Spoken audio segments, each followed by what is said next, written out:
The motorway was shut off this morning, 5 lanes, and I'm trying to get in here, and I comes onto the motorway, thinking of 5 minutes down here, and 5 lanes are shut off in the motorway, and it took me over an hour.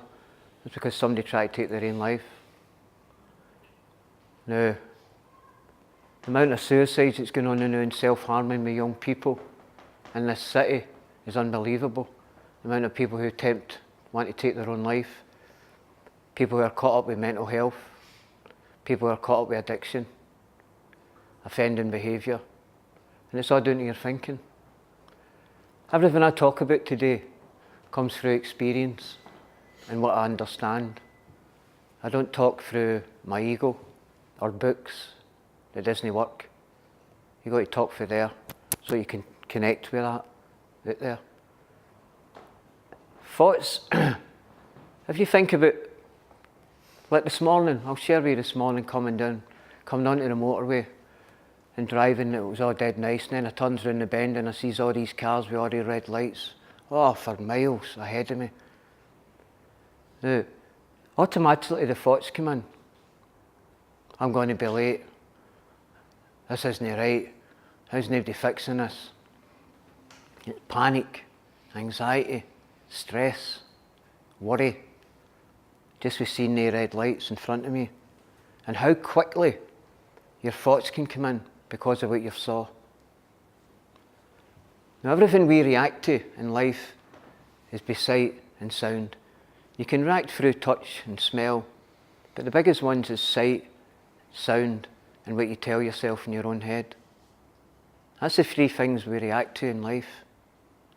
And it's all about thinking and thoughts. Now, where do the thoughts come from? Where do they originate from? Why do you listen to them? Knowing where it's took you to the depths of insanity is your own mind. People are your teachers. And every person that you don't like and you resent and you worry about and you're intimidated by, jealous, envious, you hate, that's your teacher. These people have been put there to teach you not to react in a negative way. But you'll see your thoughts are habitual. And that's the difficult part. This is the 21st century. 21st. And there's more deaths this year than there has been anywhere else. In a wee nation, Scotland, you can find the amount of deaths through addiction, suicide, and mental health. Now, how's that never been addressed? How's it never been tackled? How's nobody ever sorted this? Because a true teacher is somebody who's applied to their own life when they're going to teach other people. That way they become an example. And you're seeing it here, that everybody's trying to help, everybody wants to save the world, but nobody will help their mammy do the dishes. And basically, that's what this place is all about, this world is all about. We can't recognise your ego. And your ego's just your thoughts. But your ego is when you identify with a thought and you believe that thought to be true. And you just run with it. So where did all these thoughts come from? It's an accumulation. Everything you've saw, everything you've heard, everything you've read, everything you've watched, everything you've listened to, since you were a baby, it's accumulated and stored in here. It's full of thoughts and full of memories in here. And we keep running to the bad memories. We never go to the good memories, we keep running to the bad memories. Now, your scientists and your doctors don't study the spirit, they don't study the mind, they study the body. Then you go to the doctors and you tell them there's something wrong, he's going to give you medication or he's going to refer you to somebody else. Then you go for counselling, a psychology, a psychiatry, and they say you need to change your thinking. I know that. You need to be more positive. I know that, I know. So, how do I change my thinking? Now remember what I said earlier, a true teacher is somebody who's applied to their life what they're going to teach somebody. Now, do you honestly think that every CBT practitioner out there has applied to their life what they were taught? Do you think every counsellor out there, psychiatrist and psychologist, live their life with what they studied? No. The world's full of hypocrisy, and that hypocrisy comes from no understanding or no knowing, but thinking you know and thinking that you understand. What do you know about life? What do we know about life? Nothing. Everything you know about life, you've learned from other people, unconsciously. Now, the only way you know how to deal with life and react to certain situations and respond is the way you've learned. To change is very difficult, because you're having to change a habit of a lifetime. And remember, your thoughts are a habit, they're habitual. And old habits are die hard, and it's difficult to break a habit that you've formed since you were 7 and 8 years of age. Now remember that you were an innocent child, you didn't have a care in the world, you walked about the house naked. I share this at all my seminars to give you an understanding and an awareness that you were once innocent. You had no fear, you lived in the moment, you were very grateful, you played with a cardboard box rather than the big toy that was in it. You had no fear of people. You would look them in the eye, straight in the eye, and say to them, I don't like you. Children are amazing.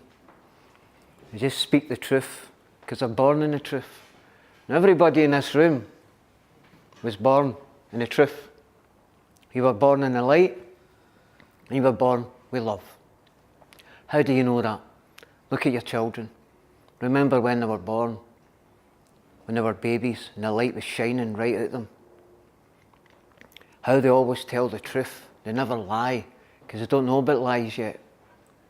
They're not angry, they don't hold resentment, they throw a wee tantrum. 5 minutes later they're back playing with their toys. They've not got any badness in them.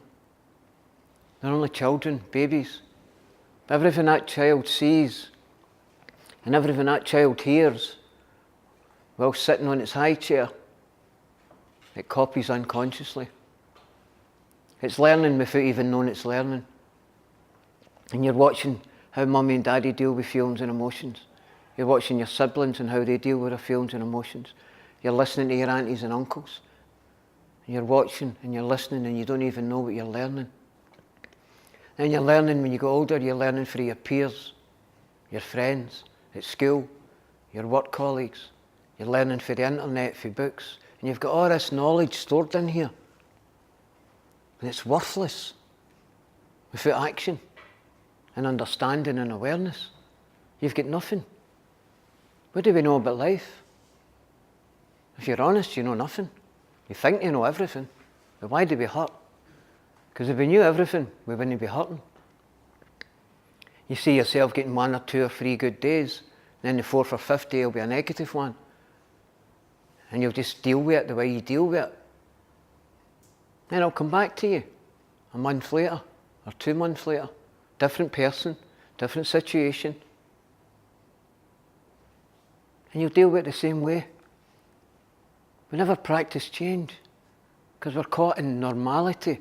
We think it's normal to hurt. We really think it's normal. And then we keep saying, I need to stop this, I need to stop doing this, I need to really stop doing this. But you don't do it.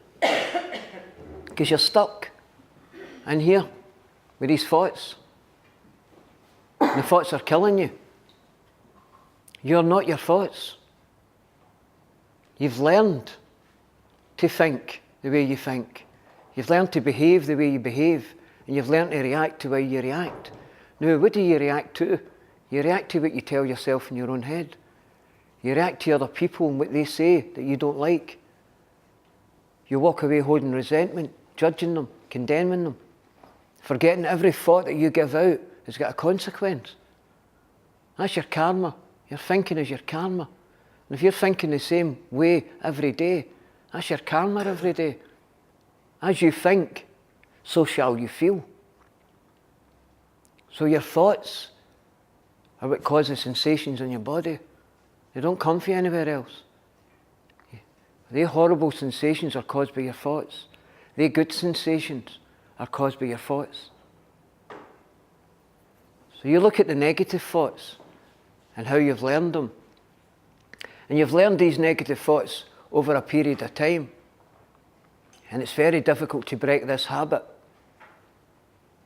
of self-loathing, criticising yourself, punishing yourself, judging yourself. Why would you do something like that? Then you're telling yourself, I don't want to live. I don't want to be here. I'm sick and tired of this. Then you've got the pain of the past, where you're living in the past, with your mind. It's taking you into the past, where you're living with regret, shame, and guilt. But you're stuck doing the things that you used to do. But you're still feeling shame, guilt, and regret, even though you've trying to change. And you think it's okay to think like that. And it's not normal. You're not your thoughts. You were born innocent. You were born in love, light, and truth. You know that because you see the children. Now, they didn't wake up one morning insecure. Addicts, alcoholics, depressed, suicidal. You don't wake up like that. It's a learned behaviour. Everything is learned. That's how simple it is. But society can't recognise that.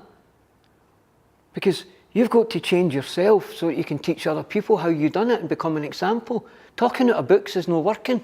There's so many people dying. This is your journey, a spiritual journey. And how do you know it's spiritual? Because people think, because they burn incense and they light candles, are spiritual. Or you go and do a good deed for somebody. I'm dead spiritual, I'm dead spiritual. People don't know what spirituality really is. Remember my background. I've been locked up in 3 mental institutions, 15 drug and alcohol clinics, tried to take my life nearly 8 or 9 times, begged in the street, homeless, lost everything in my life, couldn't read and write till I was 35 years of age. I'm standing up here talking to yous. The guy had no education. But when I came into recovery 23 years ago, I learned to read and write, and I studied counselling, psychology and therapies.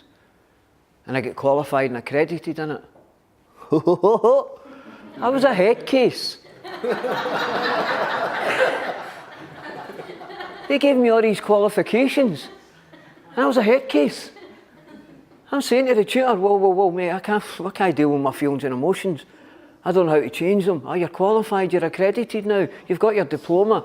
No, mate, I'm insane. And I'm telling him about my past, and he's like, no, you're one of the best students we've got here. I'm going, because of my honesty. I don't know how to change. How can I teach other people to change if I can't change my thinking? That's hypocrisy. And I lived as a hypocrite for years, getting good money. It wasn't sitting right with my spirit. And that's when I had to go and learn to quiet my mind. And I took 3 years out, and I gave up 50 odd grand a year as a wage, because I was chasing money and believing money would make me happy. If I had all this money, I'd be happy. But I wasn't happy, and I had all the money, and I still wanted to take my own life. And the newspapers show you that.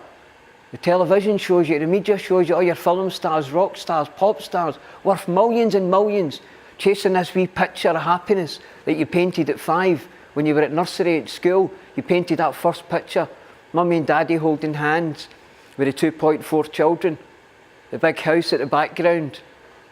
You see all that stuff sitting there, and then you see all the wee white picket fence, and the flowers have got a wee smile on their face, and the sun's got a smile on its face. Now, you painted that when you were 5, that picture of happiness, because when you painted it you were happy, and everything in the picture was happy. So you think that's happiness. But nobody told you, it's only a picture.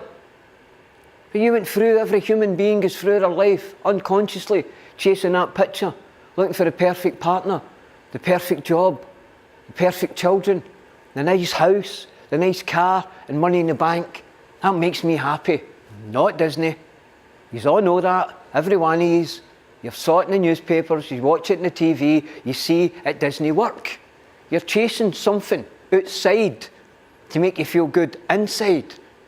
And the only thing that makes you good inside is your thoughts. But we can't do that because we're always seeing the bad in ourselves. We're always seeing the bad in other people. And that's your karma. What you're giving out is what you're getting back. Then you're sitting there full of regret. What are you regretting? Regret will destroy your spirit inside. Spirituality is knowing who you are. Knowing that you're spirit as well as human. And you're here on earth to learn lessons. Earth is your training ground for your spirit. And people are your teachers. That's simple, isn't it? Isn't it really? Sounds simple. Aye. I'll teach you how to change that. Because change is difficult. But if you're sitting there and you think you know everything about life, get that right out of your head. Because if you knew something about life, you wouldn't be here. All you know about life is what you've learned, if you're honest. I learned all this. And all these thoughts and all these memories are hurting me and they're destroying me inside. Now if you look at the thoughts, like this morning, coming in here this morning, and we're at traffic. Right. Years ago I used to panic and get stressed out and I'd be spitting at the windscreen with anger and blaming people. And my wee eagle's in this morning saying to me, just go into the hard shoulder and drive all the way right down the hard shoulder, Gerry boy.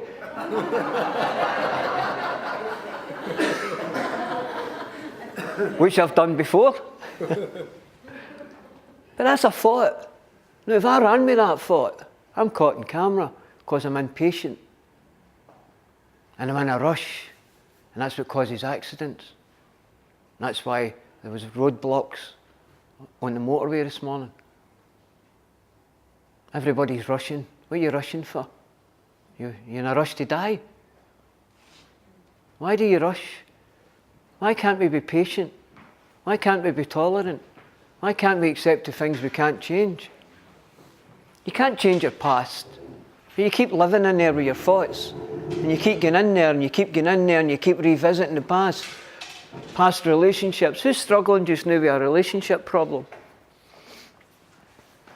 Right? Well,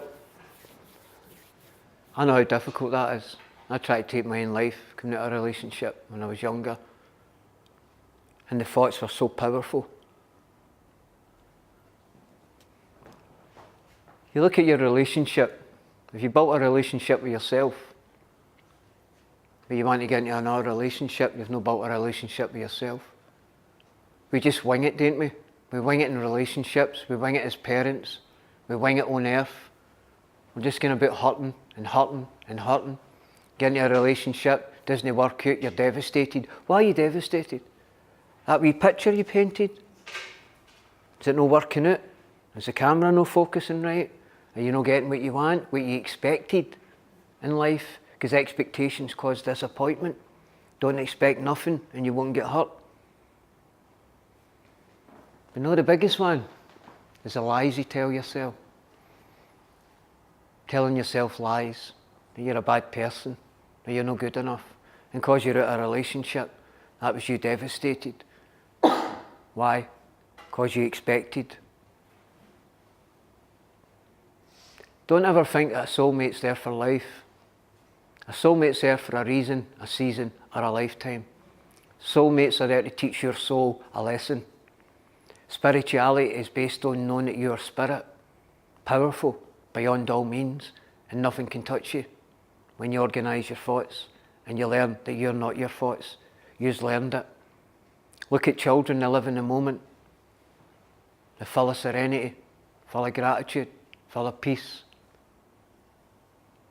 Then look at the stress that we go through because you're listening to your thoughts. And who do we take it out in? Your partner, your children, your parents. You don't date your friends. You don't want your friends to think that way about you. So you date to the ones you can get away with. And you treat them like dirt. But you say you love them. Then you get into the relationship and you're absolutely devastated when it ends. And you forget one thing here. The only thing that's hurting you is the picture that you created in your mind and the thoughts that's running through your mind is the things that's hurting you. What's to say, because all the wee thoughts go in and say, well, that's it, I'm never going to get another boyfriend or a girlfriend. I'm too old now. Look at me. And you're sitting there telling yourself lies. Lies. When you were a child, you spoke the truth. You didn't fear anything or nobody. You fell out with somebody, that was it. Children smile at everybody. They love everybody. And that was you. So because you come out of a relationship, that means you've not to love yourself. You've just to get depressed and go on medication and not go to your work because of your thoughts. Everybody in this room is more powerful than you could ever imagine. I stand here as your example. As your example. As a guy who couldn't read and write, who was always in mental institutions, always in drug and alcohol clinics, begged in the street, couldn't speak right, couldn't think right, couldn't behave right, wanted to take my own life because of it, constantly. All because of what? Because of what I had learned, the way I'd learned to think. Now, these thoughts cause horrible sensations in your body. 75% of all illnesses and all diseases are caused by your thoughts. 75%. It's only now, lately, that your scientists are now lately just working along beside the spiritualists. After all these centuries, your scientists now are working along spiritual people. Because they know there's an energy out there, a power. And that power lies in you. Because we are brought up to believe every single thought that goes through your mind. And you listen to it, and you believe it. Nobody's ever taught you to tell it to shut up. Your thoughts are dangerous, but they're so powerful as well. They can lift you out of a dark, dark, dark place. So how did you get to the state that you're in when you were an innocent child when about 7 or 8? You didn't have a care in the world. You didn't fear people. You didn't worry about anything. How did you get to a place of love and peace and light and happiness and fun to a place of darkness where you're riddled with fear and anger, resentment, bitterness? All through your thoughts and what you've learned. And you think it's normal to hurt. And you think it's normal to harbour negative thoughts towards other people.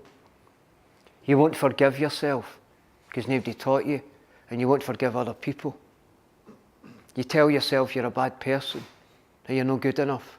You've come out of a relationship and you'll never meet anybody else. I hate myself, I'm ugly. Why would you do that? Why would you talk to yourself like that? Then you're sitting for an interview. You're going for interviews and you're sitting in the interview room. But remember, you've been up all night, no sleeping, worrying about it, talking to yourself. I'm not going to get that job. I'm not good enough. Going for your driving test. I'll fail that. I'm not good enough. You're sitting bricking yourself as an adult, with children, sitting there, waiting on your driving lesson, bricking it. Battering thallium. Taking a wee vodka and a whiskey. Oh, I've worked for them all, they've all told me. A wee half before I go for my driving lesson. And passing it. A couple of blues, calm me down, go for my driving. Fear. Total fear. You're living in fear because you're talking to your ego and you're listening to it. And it's just a voice with words. But thoughts are energy. And you're not the thoughts that you tell yourself. You learn to think that way. And that thinking has become a dirty habit. It's breaking your heart. Destroying you. People coming into recovery for mental health. People coming into recovery for alcoholism, drug addiction. And no trust in themselves. No trust in themselves. Because of the lies they're telling themselves. And they've not changed the behaviour that took them into it in the first place, the mental health. or the addiction. They've not looked at the behaviour that caused them to relapse back into the old behaviour, because they never changed their behaviour. Then you're going to the doctor and you're just getting the medication. And you're pumping all this medication, and you don't see anything wrong with it. And all you had to do was change how you think. Because you're not your thoughts. But you believe the thoughts. And they thoughts are energy. Now how do you know they're energy? Because you're spirit. How do you know your spirit? How do you look at children? Who do they talk to when they're babies, when they're just 1 or 2? They talk to their imaginary friends. We can't see them, but we did when we were younger. And then when you talk to the children about 8 or 9, they can't remember talking to their imaginary friends, but they all do it. Some children can talk about previous lives, and then they forget about it when about 6, 7 and 8. Fact. That's fact. No fiction. I don't talk cat. Fact. That's how you know who you are. You look at your fear through your thoughts. Fear is just an expectation. It's appearing real in your mind. False expectations appearing real. So you're expecting bad things to happen because they've happened in the past, and you're expecting it to happen again in the future, and you're not doing anything about it. And that fear is coming out in your body. You start getting stressed and pains in your neck. It comes out in your stomach. Or that horrible negative rigid thinking comes out in arthritis. Horrible, horrible fear, negative thoughts gives you heart disease, heart attacks, stress, strokes, tumours. All down to your thinking. And you believe the thoughts. And you're doing that to yourself on a daily basis. And think it's all right. To think that everybody's better than you. That you're no good. That you'll never get clean. You'll never get sober. You'll never come off the medication. You'll always be trapped in it. That's lies. People get clean and sober, and it took courage to get clean and sober and come off the medication and get themselves sorted with mental health. But if you don't change how you think, you'll go back to it again. Because you're just going back to the normal all the time, back to the comfort zone. And some people even like thinking negatively. And they like to go back to that, and that's their comfort zone. That's insanity. That people can't tell us this and sort this out. Change your thoughts. Your whole life will change. Your whole life. I'm standing here, no full of ego, to let you know it can be done. Thoughts are words. Thoughts are energy. How do you know they're energy? Because when you're having good thoughts and you're doing good deeds, and you're being kind to yourself through your thoughts and being kind to other people, how do you feel? How does your body feel? How does the sensations in your body? Just by having good thoughts and doing good deeds. And see, when you're angry, resentful, judging yourself, criticising yourself, judging other people, criticising about them, gossiping about them, frightened of them, how does that make your body feel? How's the energy then? Being impatient, intolerant, not accepting anything, punishing yourself through mistakes, punishing other people when they make mistakes. And then we wonder why we relapse. And we wonder why we can't trust ourselves. And it's all because of your thoughts. But you're not your thoughts. Thoughts are energy. When you learn to quiet your mind, and I mean quiet, when no thoughts, nothing come through your mind, being absent of all thoughts, then you'll know what I mean. You don't even need to sit and do that and meditate. You're meditating because you're absent of thoughts. Thoughts are energy. And while you are sitting here listening to me and focusing, you've not got any horrible thoughts going through your mind. Because you're focusing on what I'm speaking. If you're not, what's going through your mind now? Shut up, Baldy. You don't know what you're talking about. You say that. And then you might be sitting there in your wee ego saying, he's talking a load of crap. He doesn't know what he's talking about. That's your ego.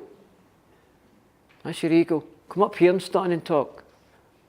You'll see your experience is your greatest teacher. Only your experience. Everything else that you know, you think you know, it's caused a lot of pain in your life.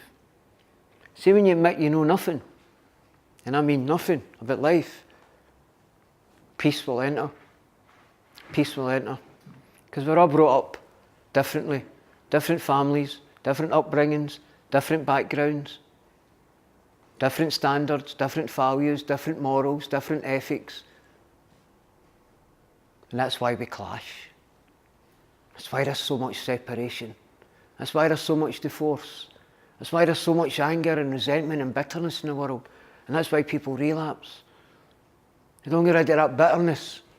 They won't forgive anybody. But when it comes to us wanting to be forgiven, we ask for it. We beg for it. And when it comes to forgiving other people and yourself, you won't do it. And you sit there trapped.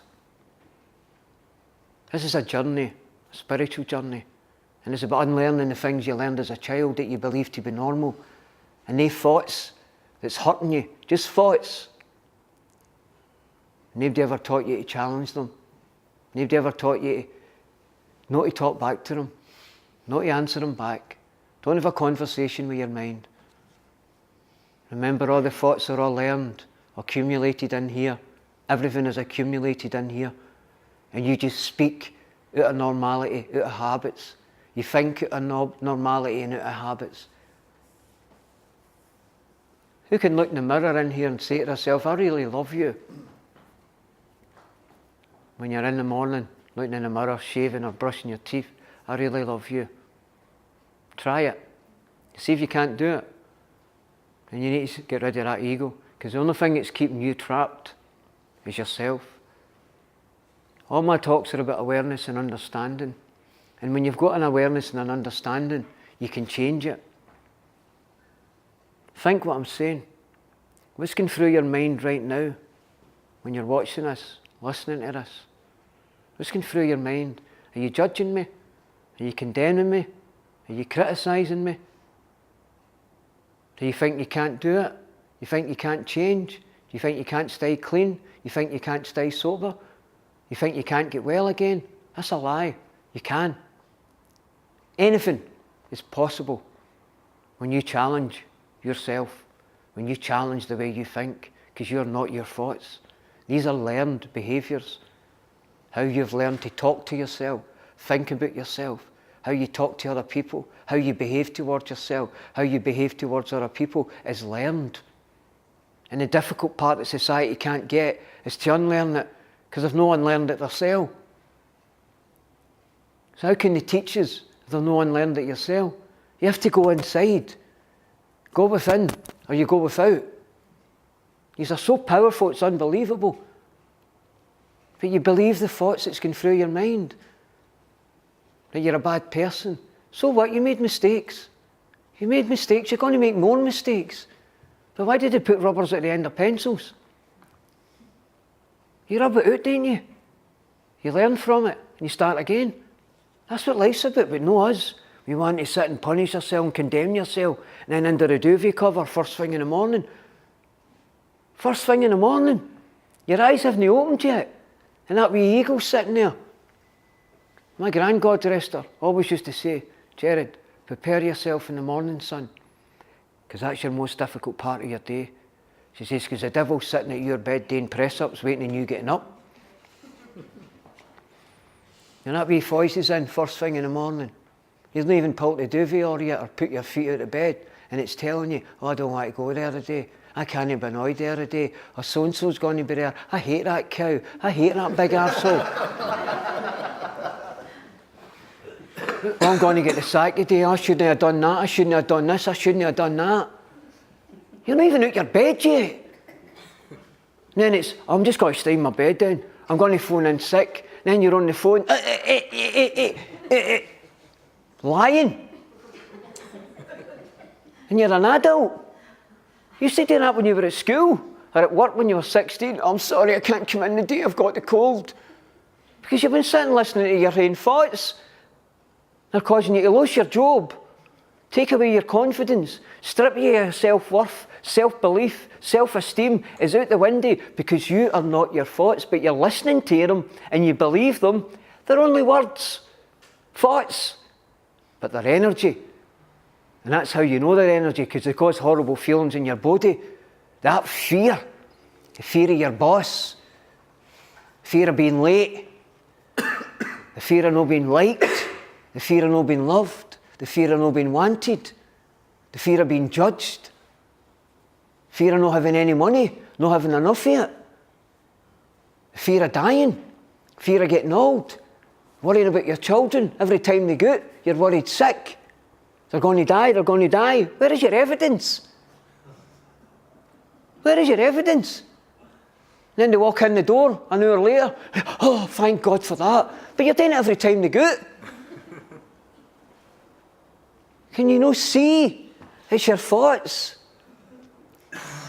You're going for a job and you're telling yourself, I'll not get it. Sitting in the waiting room, I'll not get it, I'll not get it, I'll not get it. And then you get and you get it and you're like, yes. But you never learned. You never learned for it. You go for another job. It's the exact same thing. You're sitting there bricking yourself. Or else you'll be the opposite. You'll be dead cocky and arrogant. Oh, fucking doddle, man, I'll get this, no problem, mate. No problem. You walk into the job, no, sorry, can't take you. Oh, devastated, man, devastated. Are we into the first pub, man, with halves and batter and drink? How dare they not take me? And you're not even sitting listening to that. That's what's caused it. Your own thoughts. I'm a bad person. I'm not good enough. Wow. The wee kids are even laughing at you. Don't be like that, Dad. Don't be like that, Mum. The kids are telling you stop doing it. And you're their example. And everything we've learned, we're passing on to them. Because we learned from our parents and we learned from our environment. We didn't come out our mother's womb insecure. You didn't come out your ma's womb a drug addict, alcoholic, mental health problems, insane, suicidal. You came out your ma's womb full of love.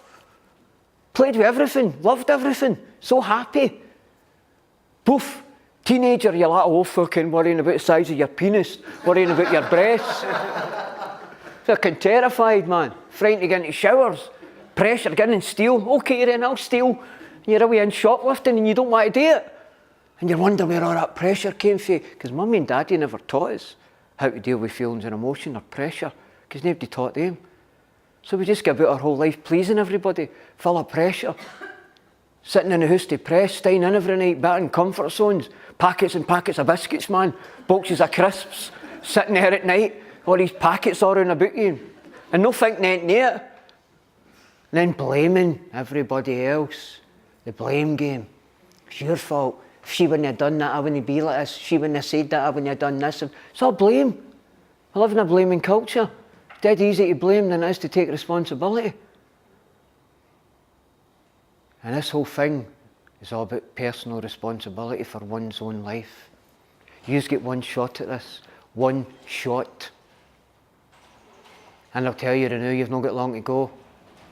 You might think you've got long to go. You've not got long to go, man. It flies in. Time just flies in, especially when you live in the moment. But when you're not living in the moment, it drags in. You clock watching everything, man. Or a rush to die. And then when it gets too old, you're like, oh, I wish I had more time. And then the regret comes in. Thoughts. You're sitting listening to it, believing it. And then getting hurt through it. And not doing anything about it. Batting the drink, batting the drugs, away here, away there. Like sleep with this, sleep with that. So I fix yourself with a quick fix. I'll go and get acupuncture today. I'll go and get Reiki. You know, that's me, I'm buzzing now. 10 minutes later, you're away back. You're going for this quick fix, because you're not fixing the heat. If you fix the heat and you go for acupuncture and think you'll love it, man, you'll appreciate it. That's the power of the mind. So before you pick up resentment, I'll give you a wee tea break, all right? 15 minutes, and I'll see you after the break.